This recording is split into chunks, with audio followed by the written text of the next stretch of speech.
After I packed a bag of things for myself, I had this realization that I had nowhere to go. I was only 18 and I had spent a large portion of my life essentially in lockdown because of all of the things my parent had accused me of doing. While I was in foster care, I wasn't really allowed to go out on my own with friends until many years later. Prior to that, spending 6 weeks in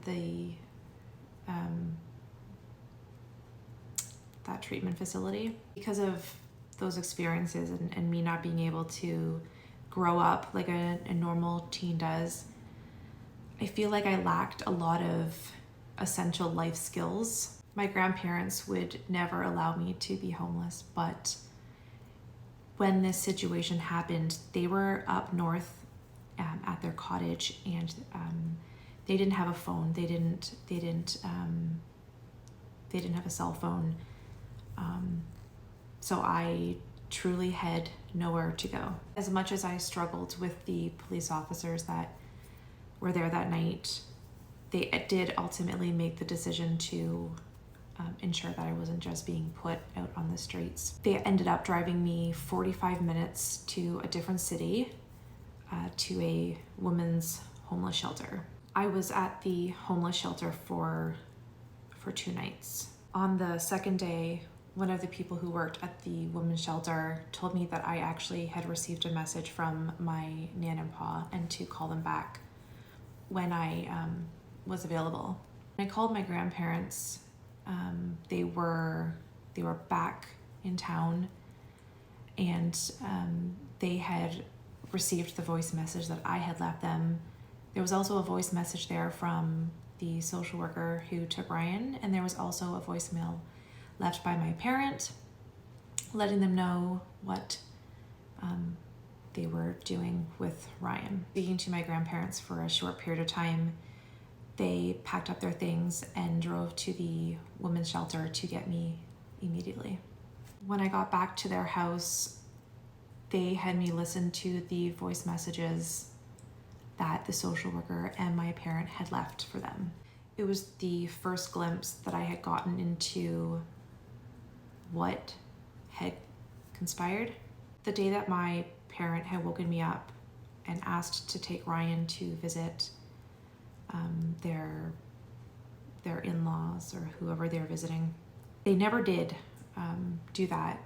They took Ryan to Child Protective Services and told them that I was abusing him and neglecting him and putting him in dangerous situations, that he was at an immediate risk being in my care. Apparently my parents had been there all day long trying to convince them to take Ryan from them, because the way that child protection, child apprehension works is that they have to do an investigation, and then they have to get supervisor approval, et cetera, et cetera. It has to be a severe situation to apprehend a child. One of the voicemails that my grandparents received was from the social worker asking if they could take temporary care of Ryan while they did their investigation, because the story that my parents had provided the social worker was so extreme that they were truly afraid for Ryan's safety. But because my grandparents were up at their cottage, they didn't receive the voicemail, which is why Child Protective Services was forced to ultimately take Ryan. The social worker at one point had actually asked my parents why they didn't want to just have me removed from their house and they keep Ryan in their care while they did the investigation. And they reported to the social worker that they were afraid that I would break in and kidnap my own son, or I would cause harm to them or my sister. Shortly after arriving back to my grandparents' house, social worker from Child Protective Services called, connected with my grandparents, connected with me, and said that they wanted to come over that day to talk with me and my grandparents. When the social worker came over, she didn't have Ryan.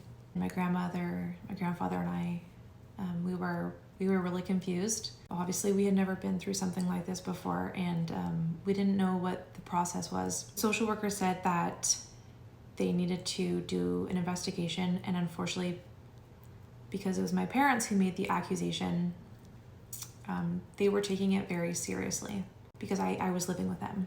Still today, 18 years later, I'm confused as to why they didn't see a file showing that I had been placed in foster care by my parents and that there had been previously false allegations made by my parents about me, and why the social workers didn't see that as a red flag.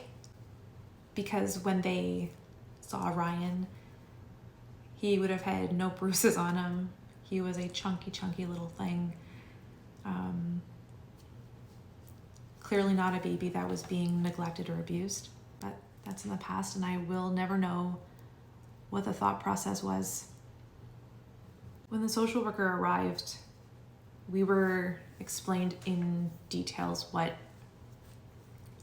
the accusations were, and one of the accusations was neglect, that I wasn't putting him in clothing, that he was only wearing sleepers, which was true.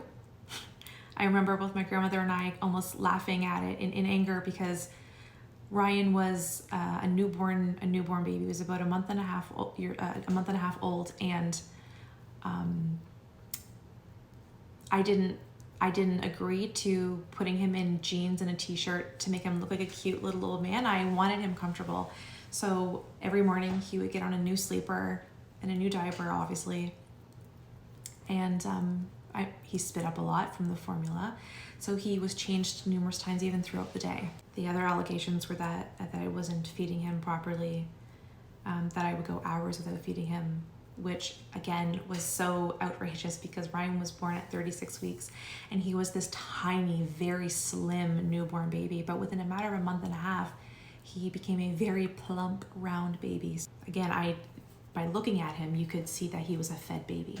I was ultimately given two choices, and the two choices were to sign over temporary care so that the Child Protective Services could do a thorough investigation, or we could go to court within a week, and the court would determine if the allegations were substantial for Ryan to stay in foster care, or they would give him right back to me.